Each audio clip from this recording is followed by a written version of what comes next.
The world is ablaze. From the smoldering ruins of Gaza to the wildfire-ravaged hills of Los Angeles, crisis has ignited. These seemingly disparate events, separated by continents and circumstances, share a common thread: the failure of leadership and a world order that prioritizes profit over people, division over unity. This is not merely a coincidence. It is a symptom of a system in deep distress. The year is 2025, and the future feels perilously close to the dystopian narratives we once dismissed as fiction. Wildfires, once a seasonal occurrence, now rage with terrifying regularity, fueled by a climate crisis that our leaders have failed to address. International conflicts, often stemming from decades-old grievances and fueled by geopolitical power plays, continue to claim innocent lives.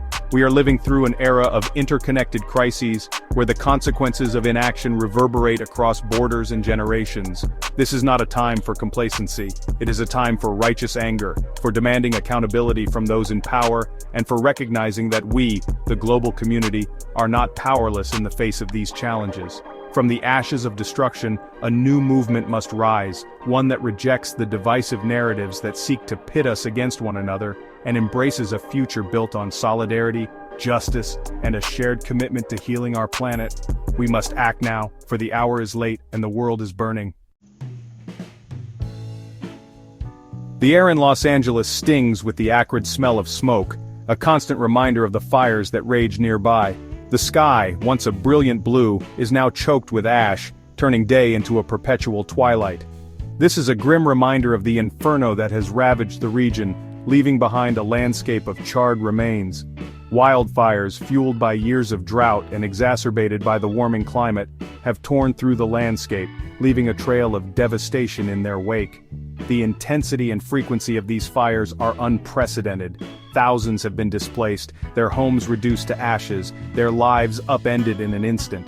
The death toll continues to climb, a grim testament to the human cost of our inaction. Each number represents a life lost, a family shattered. This is not just a California story, it is a stark warning to the world. The fires are a symptom of a much larger global issue. Climate change is no longer a distant threat, it is a present danger, and its consequences are being felt most acutely by the most vulnerable among us. These communities bear the brunt of our environmental negligence. The scientific consensus is clear. Human activity, particularly the burning of fossil fuels, is the primary driver of this crisis. Our reliance on these energy sources is pushing the planet to its limits. Yet, despite the overwhelming evidence, we continue to hurtle towards the precipice, our leaders seemingly more concerned with appeasing corporate interests than safeguarding the future of our planet. The time for half measures and empty promises is over. The response to the Los Angeles wildfires has been a patchwork of heroism and despair. Brave individuals have stepped up where systems have failed. Firefighters, working tirelessly in harrowing conditions, have risked their lives to contain the blazes. Their courage is a beacon of hope amidst the chaos. Communities, often overlooked by official channels, have come together to support one another, offering shelter, supplies, and a shoulder to cry on. This solidarity is a testament to the human spirit. Yet, amidst these acts of resilience, there is a palpable sense of anger and frustration. People are demanding more from those in power. Anger at the government's inadequate response, which has been slow and insufficient, frustration at the years of warnings ignored, as scientists' pleas for action went unheeded, and despair at the knowledge that this is just a taste of what's to come if we fail to act. The future looks increasingly uncertain. The California wildfires are a searing indictment of our collective failure to address the climate crisis. They are a stark illustration of the consequences of our inaction. They are a wake-up call, a desperate plea for action from a planet on the brink. The urgency of the situation cannot be overstated. The question is, will we listen? Will we finally take the necessary steps to protect our planet and future generations? Half a world away in the besieged Gaza Strip, a fragile ceasefire offers a glimmer of hope amidst the ruins. The people of Gaza, weary from the relentless conflict, yearn for a moment of peace. After 15 months of relentless bombardment, a three-phase agreement has been reached, promising a temporary halt to the violence that has claimed countless lives and left the Palestinian enclave in ruins. Yet, even as the guns fall silent, a deep sense of unease prevails.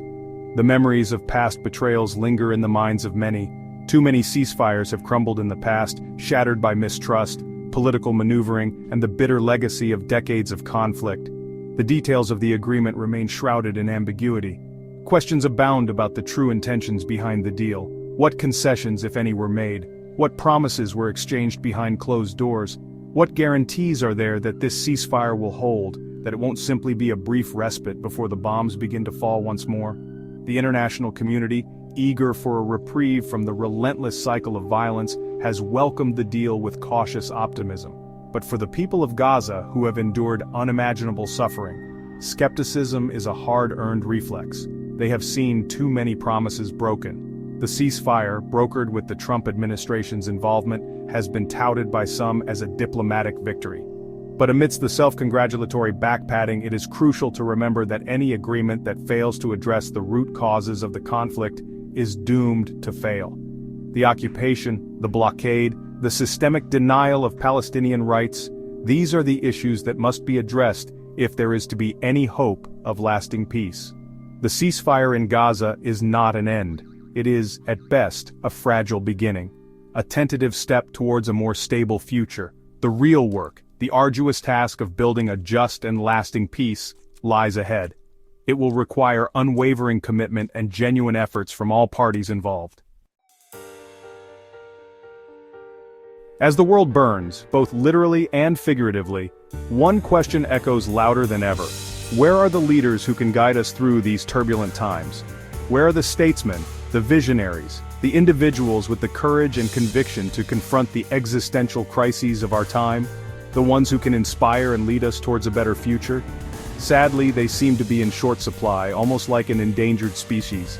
In their place, we find a parade of self-serving politicians, more concerned with clinging to power than with serving the needs of their people or the planet. Their focus is on personal gain rather than public good.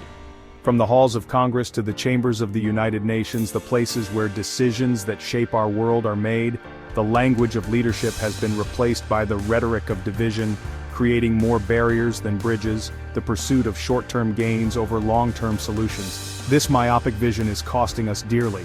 Climate change is denied or downplayed, despite overwhelming evidence. International conflicts are exploited for political gain, turning human suffering into political capital.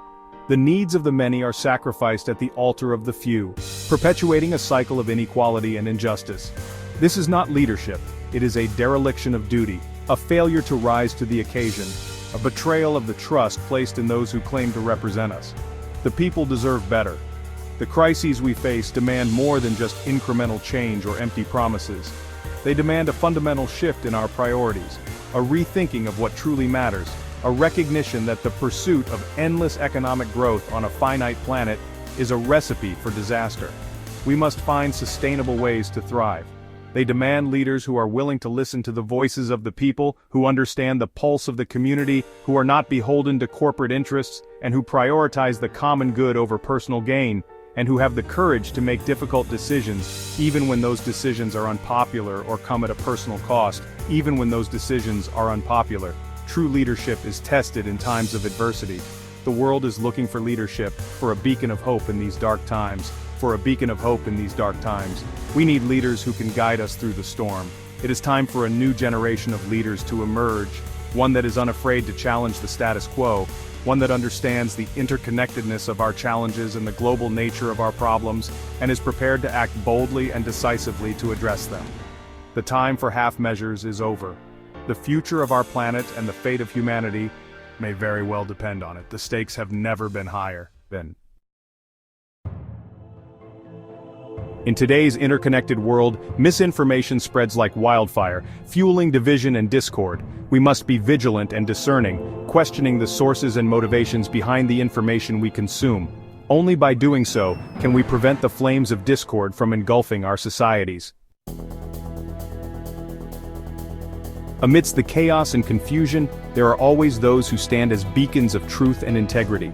These individuals and organizations tirelessly work to cut through the smoke, bringing clarity and understanding to the masses.